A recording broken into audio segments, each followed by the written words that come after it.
E se eu te dissesse que existe uma teoria que conecta The Dark Side of the Moon, do Pink Floyd, com o clássico filme O Mágico de Oz, de 1939, e que, de alguma forma, essas duas obras completamente diferentes parecem funcionar juntas como se tivessem sido planejadas uma para outra?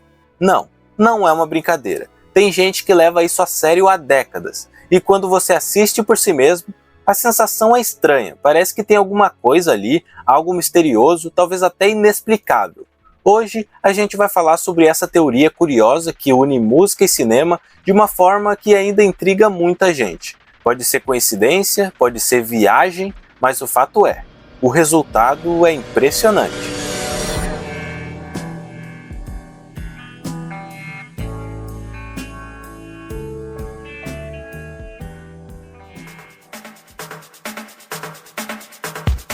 Para entender melhor essa história, primeiro é importante conhecer as duas obras que fazem parte dessa teoria. De um lado temos O Mágico de Oz, lançado em 1939, um dos filmes mais importantes da história do cinema, uma produção que marcou gerações, famosa por sua transição do preto e branco para o colorido, por seus personagens icônicos e por representar um tipo de fantasia leve, quase inocente, típica da era de ouro de Hollywood. Do outro lado, temos The Dark Side of the Moon, de 1973, o oitavo álbum de estúdio do Pink Floyd, uma das obras mais marcantes da história da música. O disco é conhecido por seu som atmosférico, por abordar temas como a passagem do tempo, a loucura, a pressão social, a morte e o colapso da mente humana. Um trabalho profundo, cheio de experimentações sonoras e mensagens existenciais. Agora pensa, um álbum introspectivo e quase filósofo sendo usado como trilha sonora alternativa de um filme infantil da década de 30? É o tipo de coisa que, à primeira vista, não faz o menor sentido, mas quando você experimenta, é difícil não se impressionar.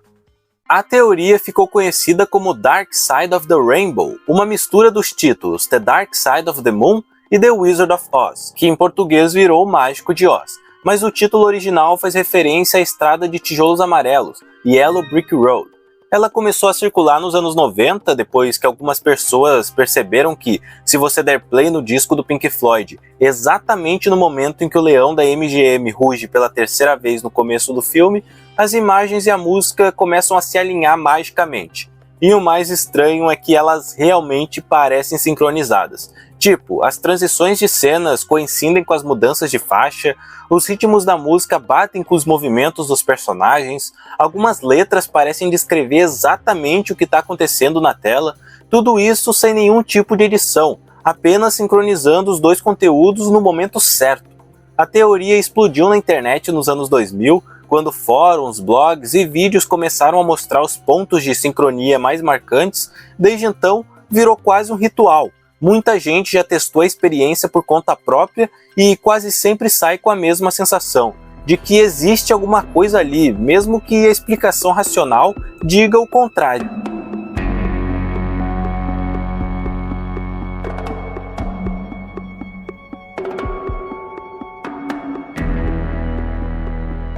Alguns momentos dessa sincronia entre álbum e filme chamam muito a atenção, e aqui vão alguns dos exemplos mais citados por quem já viu. A música Breathe começa quando Dorothy está caminhando ali meio sem rumo, refletindo sobre a vida na fazenda, sentindo que não pertence àquele lugar, e a música tem um clima melancólico e existencialista, e a letra conversa diretamente com o sentimento da personagem naquele momento.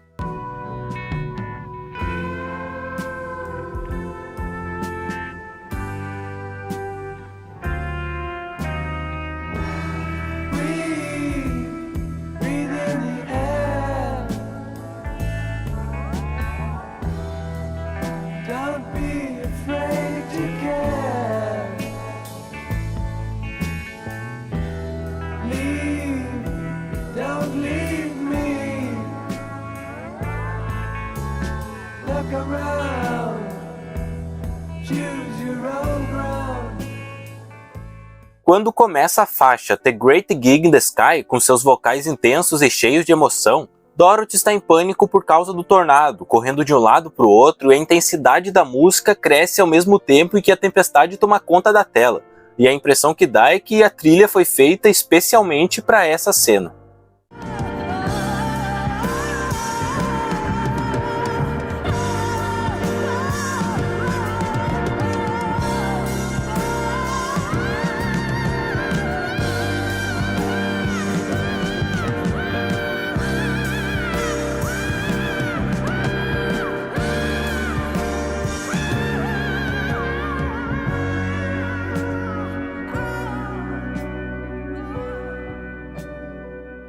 Quando Dorothy chega em Oz e o filme passa do preto e branco para o colorido, a música Money começa a tocar, justamente uma faixa que fala sobre capitalismo, consumo, ambição, e o som de moedas e caixas registradoras cria um contraste forte com o novo mundo mágico, colorido e visualmente exuberante que ela acaba de descobrir.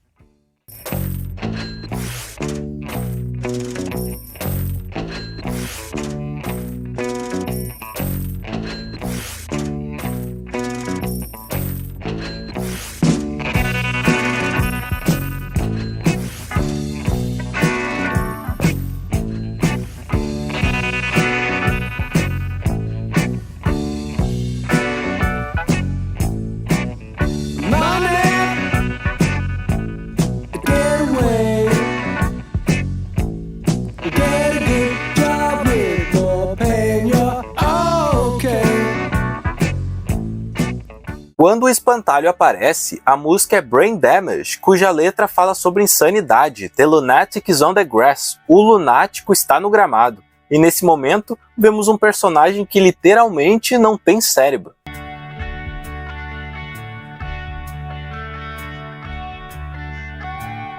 The lunatic is on the grass. The lunatic is on the grass, remembering games and daisy chains and laughs. Got to keep the loonies on the path. Em outra cena, quando Dorothy encontra o Homem de Lata, a música que toca é Eclipse e ela fala sobre sentimentos e coração, exatamente o que o personagem está buscando. Além disso, a ligação da letra da música com o que está acontecendo em cena é impressionante.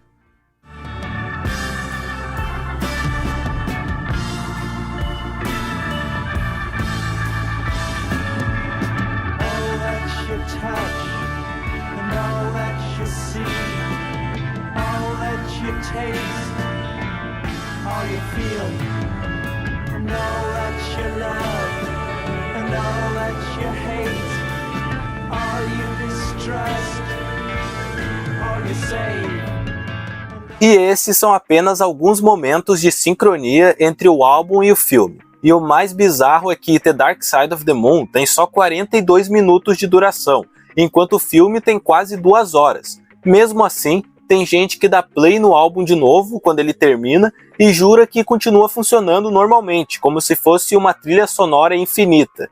Isso tudo, pode ser uma grande coincidência, claro, mas o número de encaixes é grande demais para não deixar pelo menos uma pulga atrás da orelha. E é claro que o próprio Pink Floyd já foi questionado sobre essa teoria algumas vezes. Em entrevista, o baterista Nick Mason chegou a dizer que a ideia de que o álbum foi feito para combinar com o filme é completamente absurda. Segundo ele, na época em que gravaram The Dark Side of the Moon, ninguém da banda sequer tinha uma cópia de O Mágico de Oz. E mais, em 1973, nem existia VHS ou DVD. Ou seja, não era fácil ter acesso ao filme para fazer esse tipo de experimento. There simply weren't the mechanics to do it. We had no means of playing videotapes in the room at all. I don't think VHS had come along by 72, had it? David Gilmour também já disse que qualquer sincronia percebida entre as duas obras é apenas uma ilusão, e que o álbum foi feito como uma obra independente, com seus próprios significados e estrutura narrativa. Mas mesmo com todas essas negativas, a teoria continua firme, porque ela não precisa ser verdadeira para ser interessante. A experiência funciona de qualquer forma. E talvez o mais curioso seja justamente isso. o fato de que duas obras tão diferentes, feitas em contextos históricos, culturais e tecnológicos completamente distintos, se encaixem dessa forma por puro acaso. Com o tempo, surgiram interpretações mais profundas. Algumas pessoas tentam encontrar um significado maior nessa combinação. Dizem que Dorothy representa a perda da inocência, a entrada na vida adulta, e que sua jornada por Oz é uma metáfora sobre amadurecimento, o que, por coincidência ou não, também é um dos temas centrais do álbum do Pink Floyd. A passagem do tempo, o peso das responsabilidades, o impacto da sociedade sobre o indivíduo. Outros dizem que o espantalho, o homem de lata e o leão representam aspectos fragmentados da mente humana, pensamento, emoção e coragem, e que Dorothy seria a consciência tentando reunir esses elementos em equilíbrio. E aí surge a ideia de que talvez essas conexões não tenham surgido de propósito, mas que de alguma forma a arte é capaz de se conectar com outras formas de expressão de maneira inconsciente, que existe uma espécie de estrutura comum em narrativas profundas, algo que ultrapassa tempo e espaço.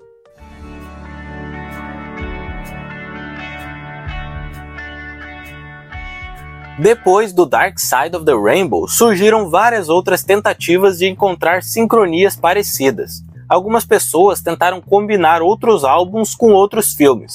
Algumas funcionam melhor, outras parecem meio forçadas. Colocaram Stairway to Heaven do Led Zeppelin em O Senhor dos Anéis. Por que né? Duendes, dragões, espadas, anel... Encaixa? Encaixa sim, forçando, mas encaixa. Teve gente dizendo que The Wall combina com o fantasma da ópera. Será mesmo, hein? Não sei. E claro, né? Sempre tem doido que diz que ET funciona com o Thriller do Michael Jackson. Mas nesse aí eu já tenho minhas dúvidas, sendo bem sincero. O moral da história é, se você procurar muito, você encontra. Mas o caso do Pink Floyd com o Mágico de Oz, esse realmente dá medo de tão certeiro. Isso mostra que o fenômeno Dark Side of the Rainbow é no mínimo especial. E raro, né? No fim das contas, talvez a pergunta certa nem seja se isso foi feito de propósito ou não. A pergunta mais interessante é, por que isso funciona tão bem? Será que é só coincidência? Será que o cérebro humano tem essa capacidade de buscar padrões, mesmo onde eles não existem? Ou será que quando duas obras artísticas são honestas em sua essência, mesmo que sendo de gêneros e épocas diferentes, elas acabam se conectando de algum jeito? Bom, talvez a resposta esteja no próprio álbum do Pink Floyd que diz: There is no dark side in the moon, really. Matter of fact, it's all dark.